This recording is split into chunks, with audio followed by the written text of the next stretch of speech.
Welcome to the Business of Story, where we connect you with the leading minds in the art of business storytelling. Learn from best-selling authors, Hollywood screenwriters, makers, content marketers, and brand raconteurs on how to craft and tell compelling stories that sell. The Business of Story is brought to you by Emma, which provides innovative email marketing tools and services that drive brilliant results. And by Convince and Convert, digital marketing advisors and counselors to leading brands and organizations worldwide. Convince and Convert helps you gain and keep your customers online. Here's your host, Park Howell.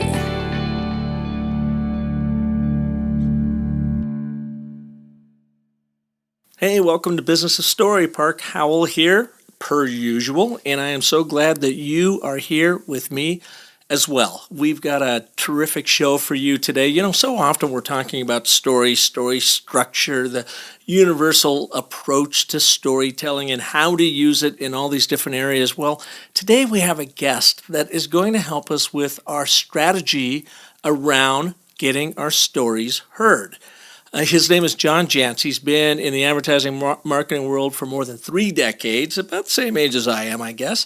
And he has Duct tape marketing. He's written 5 terrific books in the advertising marketing world, especially around how small businesses can get their act together in a very dedicated marketing system that they can implement right away in this big, loud, noisy world that we're all competing in.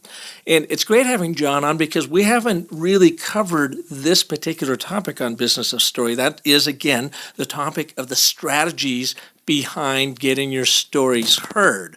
So you are going to come away with a lot of great tips. It's a fast action show. You might want to be writing some of this stuff down because John is a brilliant marketing mind, especially for small businesses, and he gives us lots of insights. For instance, he is going to share with you the top 3 things you can do right now to jumpstart your business between now and the end of the year to kick 2017 off with a bang. He's got 3 things, and they make total and complete sense. Strategies you're going to want to put into play.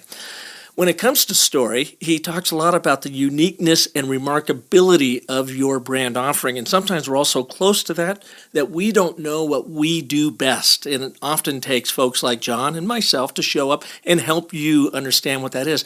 But he gives you a tip here on who you can go to right now.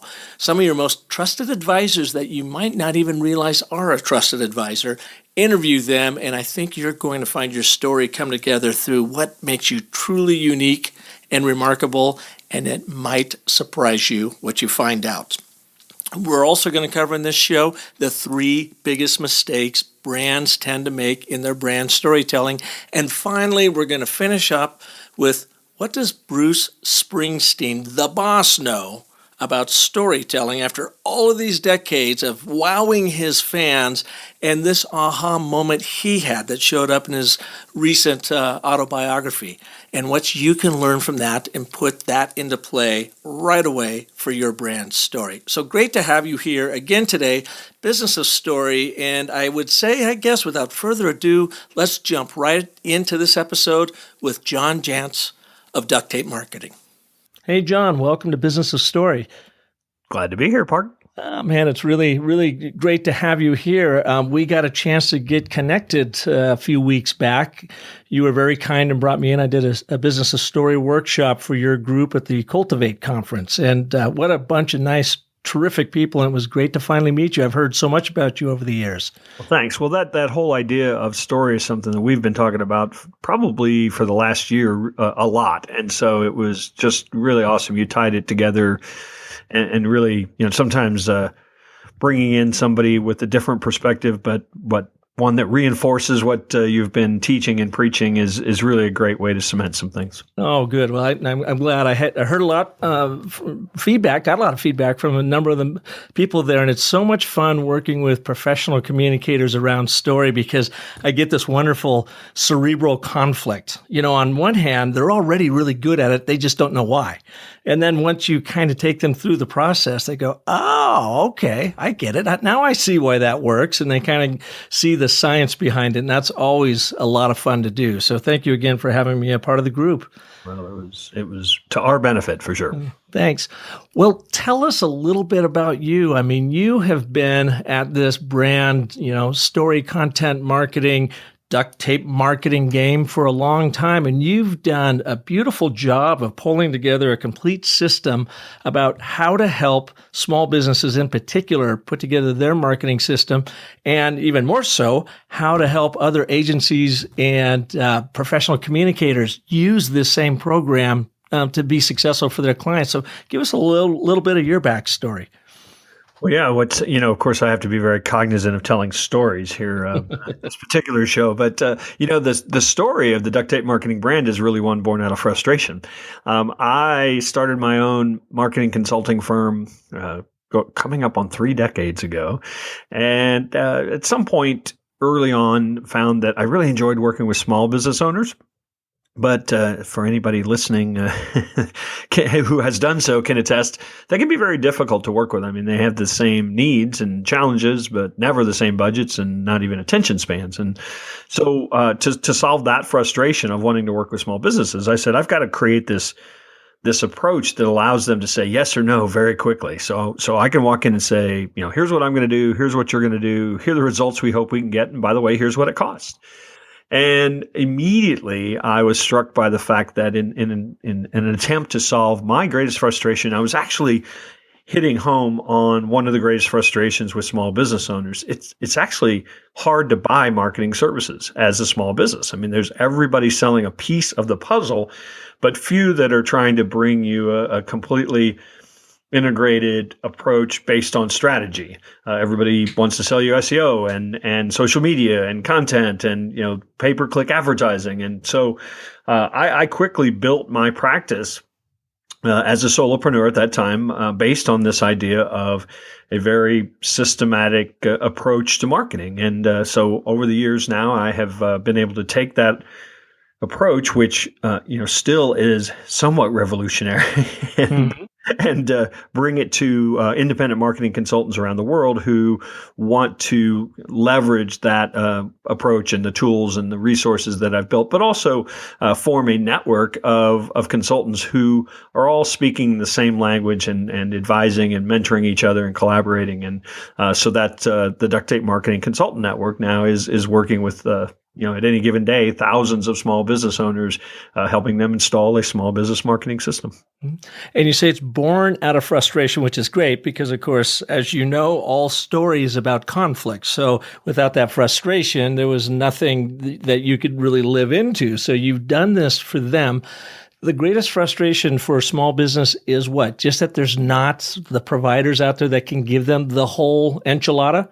Well, I think they're there, but who has the time and a willingness to assemble them all? And let's not forget the fact that two SEO people come in today and say you need to be going X, and the other person says you need to do Y, and so it's there's just this sense of I have no control, I have no confidence in the decisions I'm making, I have no clarity necessarily about the direction I'm going with my marketing, and I think that that's what this idea of a system at least promises. Mm-hmm.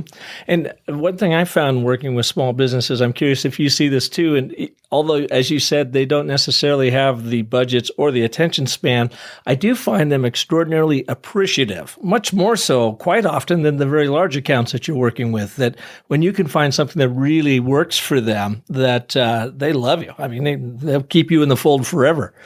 Yeah, it's really why I'm drawn to them too. I think there are equal parts gratifying and terrifying about trying to also do the work for the person who is in many cases going to be signing that check or making the decision about whether or not they can do X based on if they write that check for you.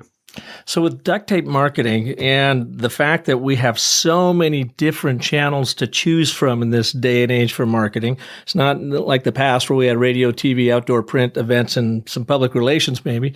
How do you tailor those programs to your clients? I mean, can they come in and sort of pick and choose just because there's such myriad of choices that how do you get through all that? Well, you're absolutely right. I think when I started, there were 4 or 5 channels, and today I routinely cite 16.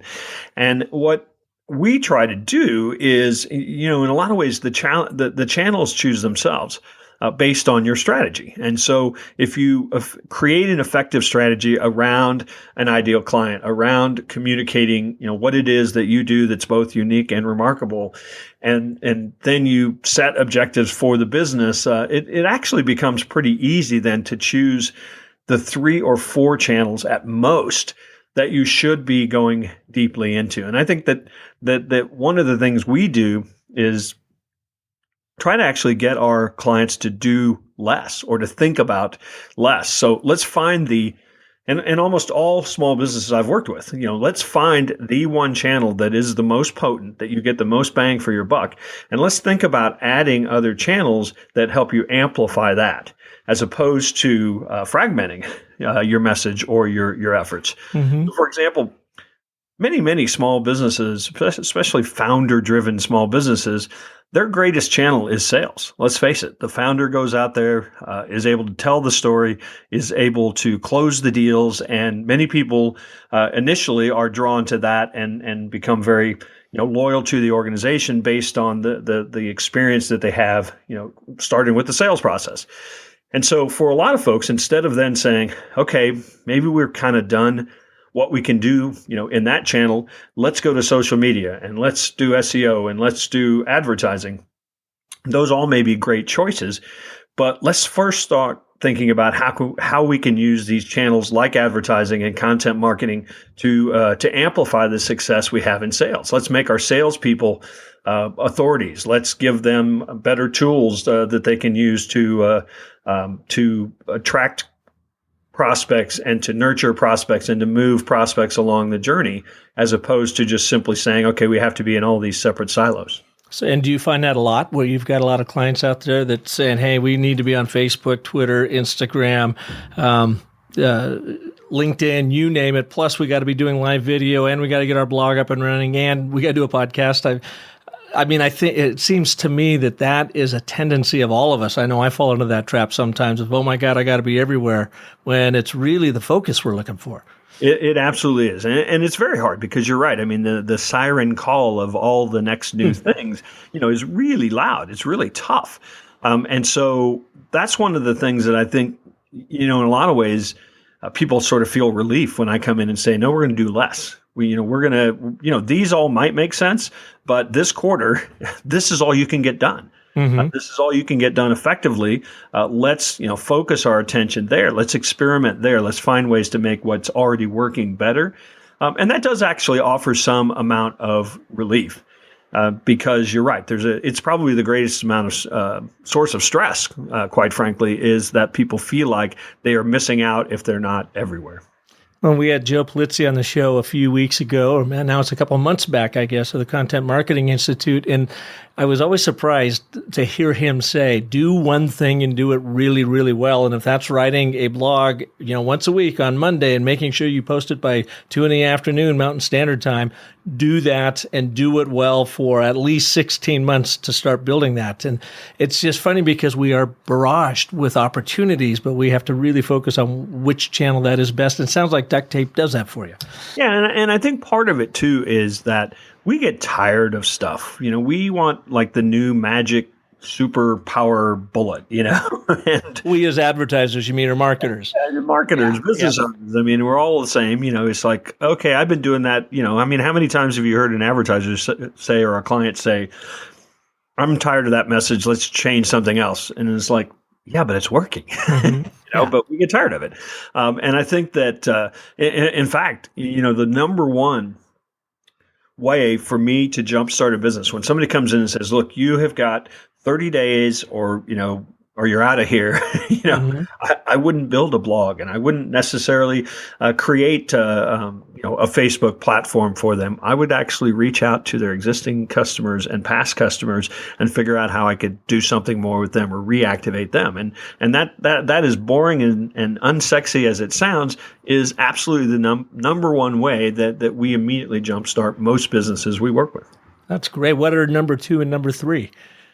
Well, right now, today, in the last quarter of 2016, I am a firm believer that Facebook advertising holds really one of the greatest opportunities we've had in a long time, as long as you understand that you have to marry it with great content. Advertising today, in many ways, the expectation is that for particularly for service businesses that don't have giant budgets to necessarily drive that message through the airwaves today, what we want to do is attract somebody who has a problem or a challenge and get them to understand that we know about that problem and challenge. We can help them uncover what it is, and by the way, we can also help them uncover how to solve that. And that educational process or customer journey is very driven today by content, and advertising effectively using content as the vehicle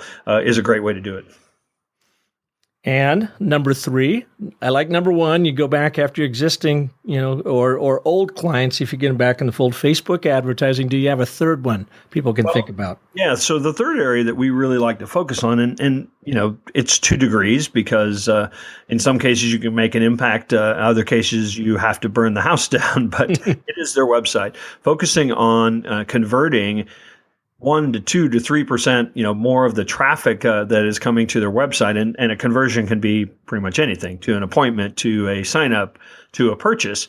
But in many cases, there are some little things that you can do to an existing website that dramatically impact conversion, or at least dramatically move people towards wanting to have a conversation. And again, in some cases, we just have to start from scratch. But that is another area that generally speaking, is pretty easy to impact. Well, I was at a local small business organization meeting here, and I did a short keynote, and I had someone come up to me afterwards, and he looked at me and he kind of scrunched his face up, and he goes, "Does my website really matter that much?" And I go, "Well, you don't find all the ugly pictures of your family and put them in a photo album and leave them out on the coffee table for someone to go through it, do you?" And he laughed. I said, "It's the same thing about your company. You've got to put that best face forward, and a lot of that is, of course, how they tell the story on there and the user experience," which leads me to this question. So much of what you've been talking about, John, is about strategy, the duct tape marketing strategy and getting them in. Do you inherit their stories when you go in, or do you also have a part of this process to help them really pull their story together? You had mentioned earlier about being unique and remarkable. What is it about your process that helps your customers and clients understand or find their uniqueness and remarkability? Over the years, what I have discovered, and of course this is much harder with a startup, but with a business that's been in a business for a while, they have customers that love them. One of the secret weapons that we use, and it is effective 99% of the time, is to actually sit down individually with 5 to 10 of their existing ideal clients and just asking them a series of questions about why they stay with the client, why they, what that client does that somebody else doesn't do, why they refer that client, and what are the actual words they use for that referral. And what we often hear, especially if we push a little bit, obviously, if how many times you ask somebody, well, why do you like these guys? Well, they provide great service. And obviously that, is not very useful. And so we push a little bit and ask, well, what does great service look like to you? Tell me a story about a time they provided great service. And if you listen intently, by the time you do 3 or 4 of these interviews, themes will start to appear. And these themes quite often, right out of the mouths of their customers, lead to the messaging that we need to adopt as kind of their core message, because it's typically them telling us, here's how these guys are different. And what I find is that in many cases, it's little things. It's things that the owner of the business thought, well, surely everybody does that. And those little things that again, time and time, their best customers are telling us are really what sets them apart. Quite often are the making of really a great core message. And is it that clients are so close to that that they don't quite pick up or appreciate the power of their own story. So maybe they're not hearing that from their customers or clients, and it takes someone like you or one of your member to come in and kind of decipher that for them. Because I find that a lot too. It's like the dentist that doesn't work on his own teeth. It sometimes takes someone from the outside looking in to help you with both your story and your strategy. Well, I think there's no question, because I think we also, and I'm sure you come across this, I think we also have a tendency to dismiss our own story and to not give it as much value. As I said, I can't tell you how many times I've gone back to a client and said, let's say they're a law firm, and said, well, your clients love it because you call them back. A responsive law firm? and so they look at that and they think, really? That's big. That's important.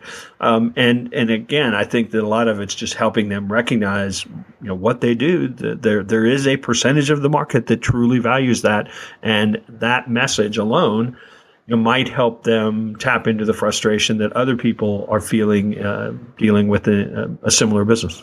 Yeah, it's interesting you say that. I was in Washington, D.C. last week, and no, I wasn't consulting the Donald or Hillary. I was working with the American Marketing Institute, and we had 10 communicators in the room. It was a 2-day session and from 9 very different, varied brands. And these 3 things keep coming up, and I think I'm starting to recognize these across the boards, and I call them the 3, I guess, biggest failures in brand story. And it may be something that you identified right there. People are too close to it.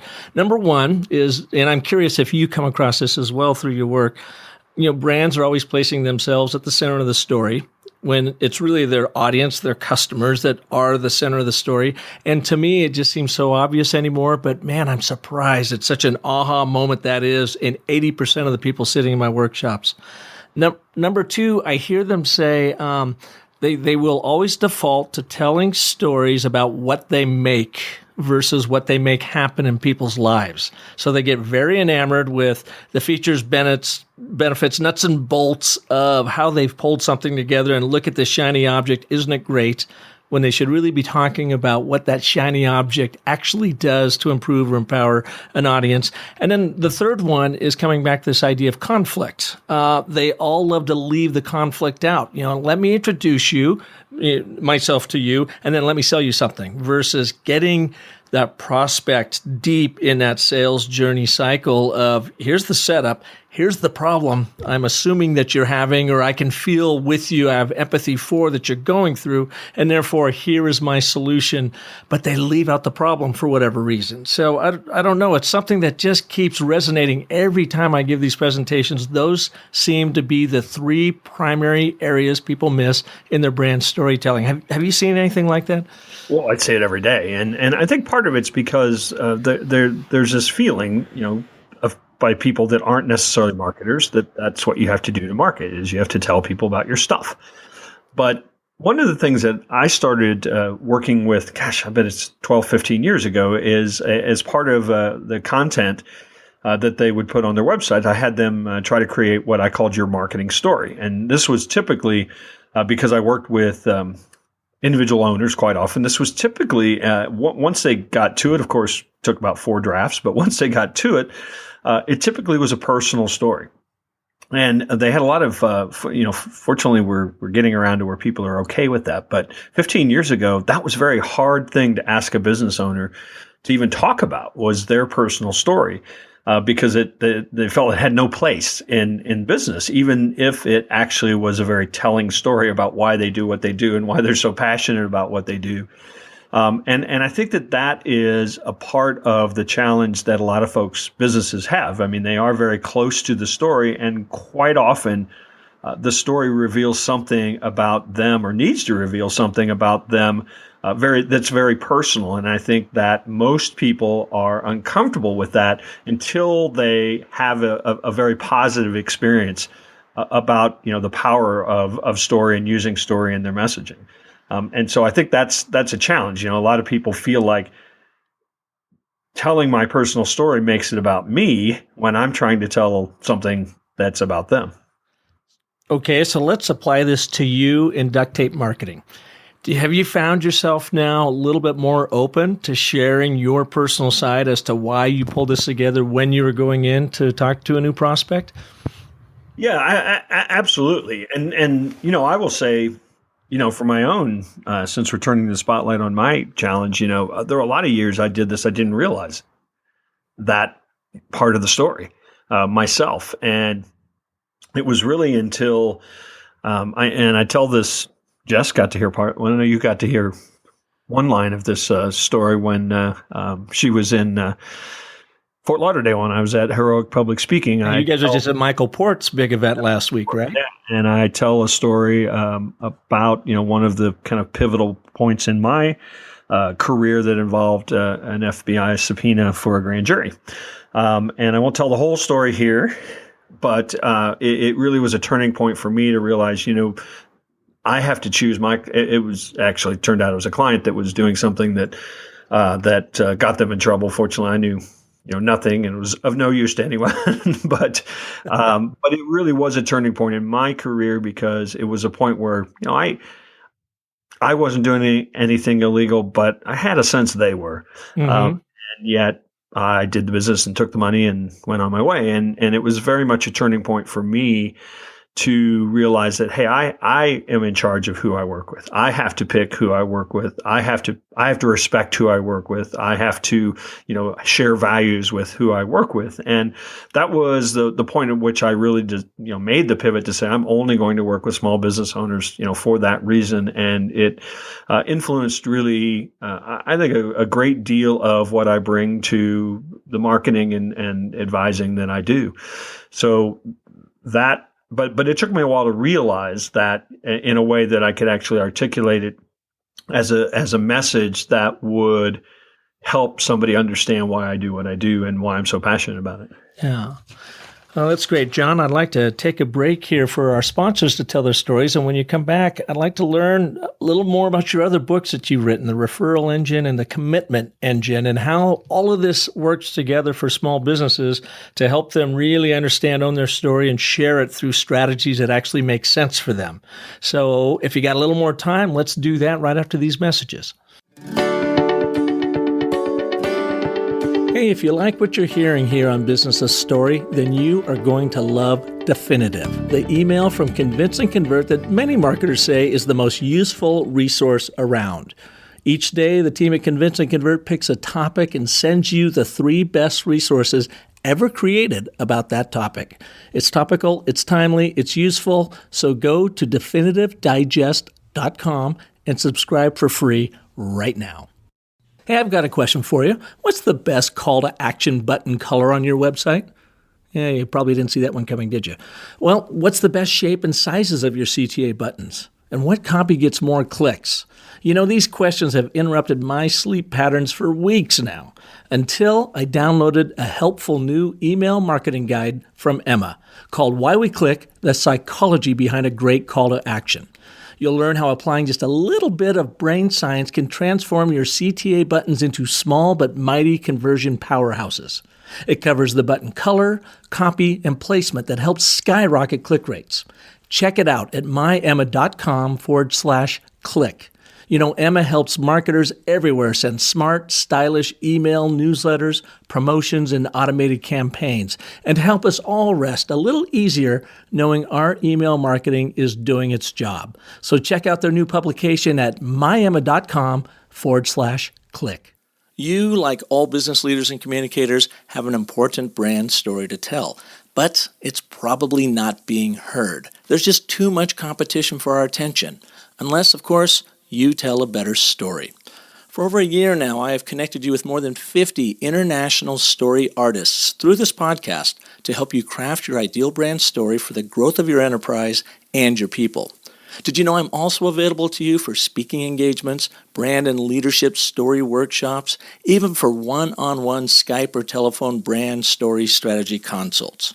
Plus, you can begin clarifying your brand story right now by downloading the interactive DIY workbook at businessofstory.com.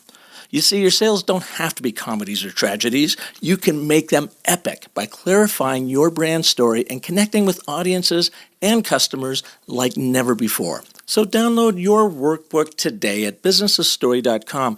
And if you're not 100% satisfied, I'll happily refund your money. And one last thought. Just remember, the most potent story you ever tell is the story you tell yourself. So make it a good one, my friends. Story on.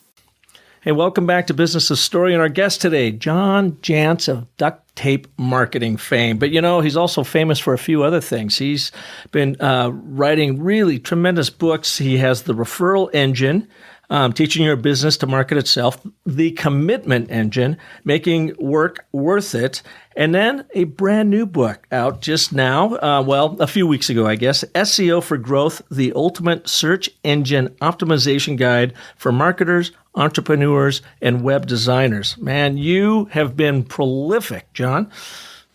Yeah, actually, I've just keep doing it. My first book came out coming up on 10 years ago, actually the fall of 2006, so exactly 10 years ago. And this SEO for Growth is actually my fifth book. And my first four books were really, in a lot of ways, a little more global in nature, topically, applied to, the marketing system, and then referrals as a system. And then the Commitment Engine was really more my kind of personal dive into, how to make work or growing a business meaningful.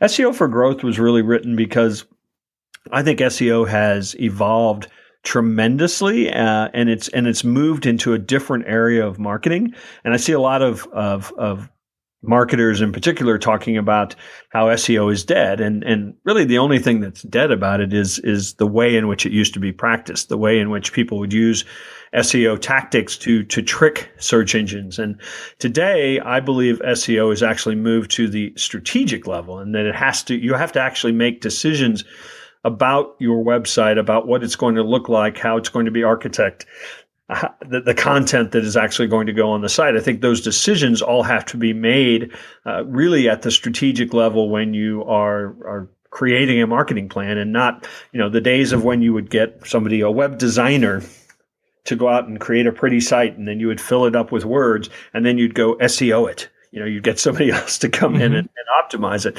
I think that optimization actually starts at the very beginning, because the tools that we have now available and the data that we have access to, I believe, helps us actually identify not only who our ideal client is, but what their intent is when they go out there, what their journey looks like when they're searching for information, and how their objectives and goals change at each of those steps in the journey. And that the basic foundational practices of search engine optimization really allow us to do that.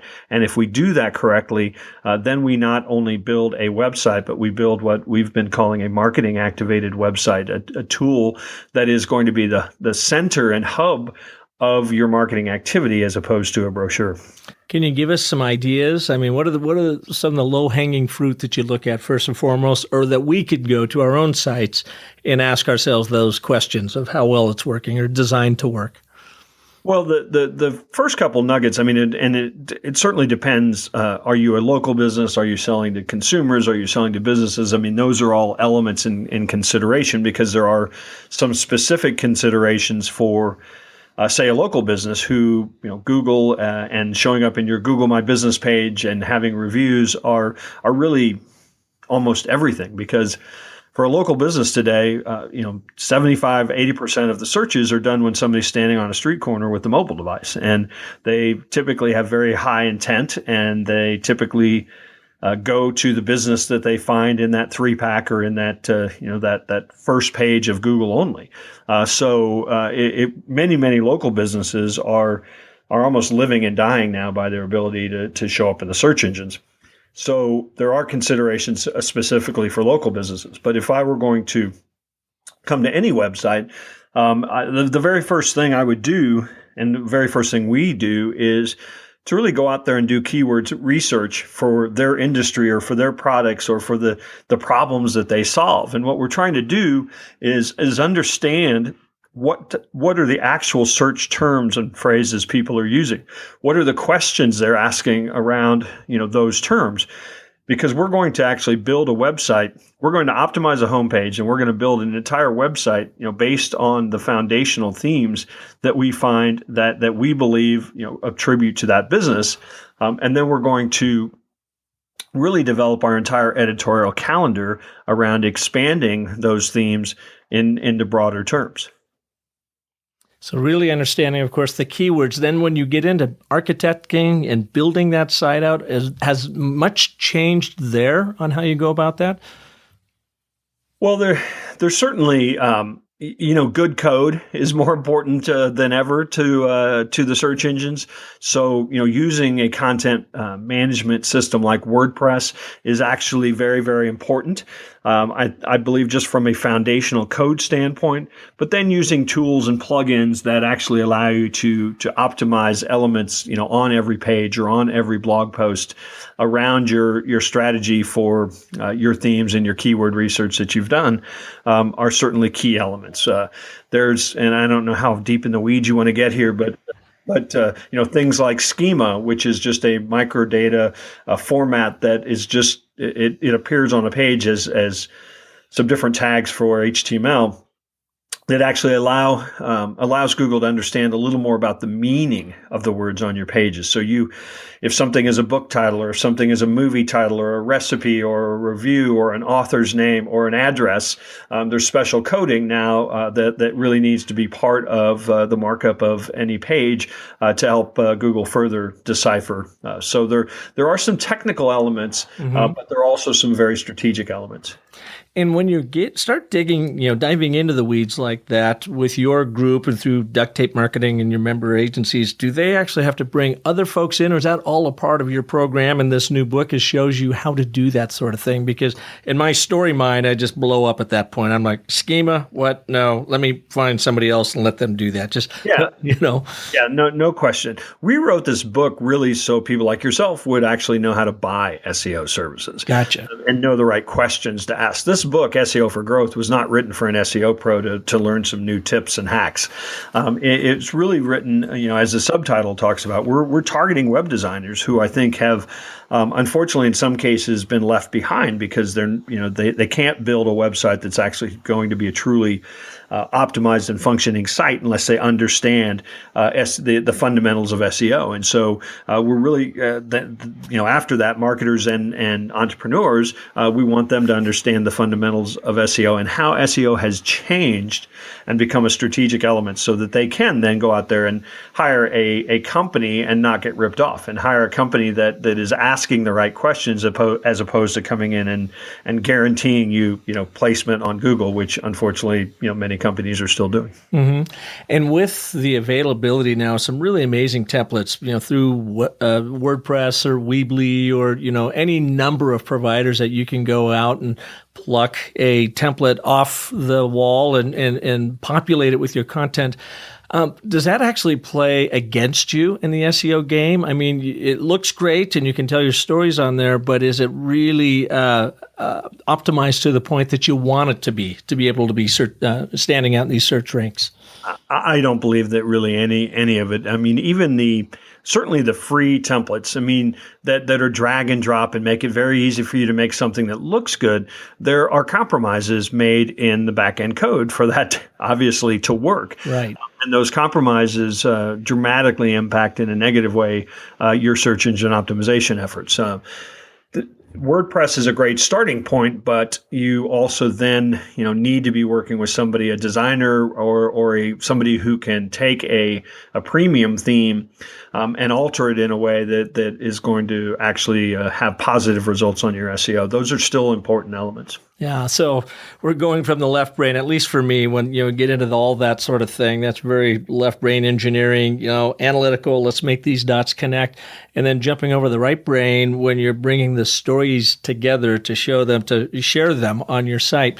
How far do you guys take that on the strategy side, both from everything from SEO development, what you're talking about, to then into the actual content development and fan the flames of that creativity either with the clients or bringing your own team in to do that? Yeah, so we have a very set process that I believe, at least today, we're trying to follow. And it does involve story, but obviously people aren't going to even pay attention to story unless they decide there's something interesting there for them. And so one of the things that we really insist on is kind of having this core problem or this core message, this core thing that your visitor wants, and having that just smack them right in the face on page one above the fold. So, for example, if you're selling SEO services, nobody wants SEO services. They want the phone to ring. So having a message that says something like, we make the phone ring, period, would be a great intro to an SEO service that's going to make you then say, okay, let me scroll down the page a little bit. And now we are going to start running into trust elements, and we're going to start running into, oh, here's a list of your other clients, and here's some testimonials. Oh, by the way, here's a list of your services that gives me kind of a high level, what you do. Oh, here's some more trust factors. And I think that when we talk about architecting a site or a homepage, there very much is a journey that we want, and a bit of a story that is told just even in the elements, as well as the words that are found on the page. Well, without a doubt, and you start with a conflict right off the top. I mean, you said core problem, message, thing, and then smack them in the face. I know where you're going with that, but essentially, you got to find that pain point. First and foremost, what are they trying to overcome in this journey that they're on, this story that they're on with their own companies and brands, and how are you there as the guide in this process to help them get what they want? So again, it's placing them at the center of the story. It's highlighting the conflict within their story. And as you said in your example, it's not about SEO, but about making the phone ring. So it's not what you make, but what you make happen. Yeah, I'm reading, just finished up Bruce Springsteen's autobiography called Born to Run. And towards the end, he's just musing about his career somewhat. And he said, I finally figured out as an artist, the magic wasn't in what we do. It's what happens to people when we do it. And I think that is so true of businesses. When businesses can understand that it has nothing to do with what you do, it's the transformation that what you do causes, that really is where the magic is. And I think you have to understand either solving a problem or, transforming somebody's life, is what the total focus has to be on. And you have to get to that in 8 seconds or less. Yeah, amazing. Well, you've got just a ton of information at Duct Tape Marketing. Where can people go? Is this the best place to find you at ducttapemarketing.com? I mean, to find your books and whatnot? There's stuff there that I don't even know is there. Doing it so long. But yeah, ducttape marketing.com. My podcast, newsletters, ebooks, blog, of course, is there. And then just another mini shout out, if you want to go specifically and learn about SEO for growth, it's just seoforgrowth.com. That's great. And are you going to be speaking anywhere in the near future that people, if they're in that area, can pop in and hear you in action? Well, I do a lot of speaking at private events, so a lot of associations and industry groups and things like that. The next really public big thing that I invite you to is actually not until next spring in San Diego at Social Media Marketing World, and that's a conference of about 3,000 marketers, content marketers, social media folks, web designers, agencies, and San Diego in March isn't bad. Well, I'll have to buy you a beer. I'll be out there too. I was invited back for an encore performance of the Business of Story workshop, so I'm really looking forward to that too. We made our first visit there this past spring, and it was just a great time. The people were so nice, and man, talking about an engaged crowd. It was great location. If any of you listeners out there are trying, want to learn more about overall social media, how to use it, from SEO to your storytelling, it really is a great conference to be at. Well, John, thank you so much for being here. I really appreciate you taking the time. And tomorrow's the big day, although this podcast is going to air after the fact, but we are going to elect a couple new president, one new president tomorrow, and it should be very historical one way or the other. Yeah, there may be two people that they think they get elected, but you're right. We're only going to elect one. It's wild. Anyways, thanks so much. Appreciate it. And thank you all for tuning into this edition of Business of Story. If you like what you're hearing, please head over to iTunes, give us a star rating, share a comment. If you've got someone that you would like to hear on the show or a topic you would like for us to cover, please shoot me a note at park@businessofstory.com. Also, we have a number of free storytelling tools for you there on the site, and we have our new workbook out, our new interactive ebook that allows you to take your brand story from start to finish through the 10 steps of the story cycle process and really dial it in so that you own it to get others to buy into it. Thanks again for listening. Join us again next week for another amazing story artist on Monday. And until then, have a wonderful life. Thanks for tuning in to The Business of Story. Don't forget there are terrific free storytelling resources for you at thebusinessofstory.com, where you'll also find the complete show archive. The Business of Story is sponsored by Emma and by Convince and Convert, and is produced by Convince and Convert Media. Find more great shows like The Business of Story at marketingpodcasts.com, the first search engine for marketing podcasts.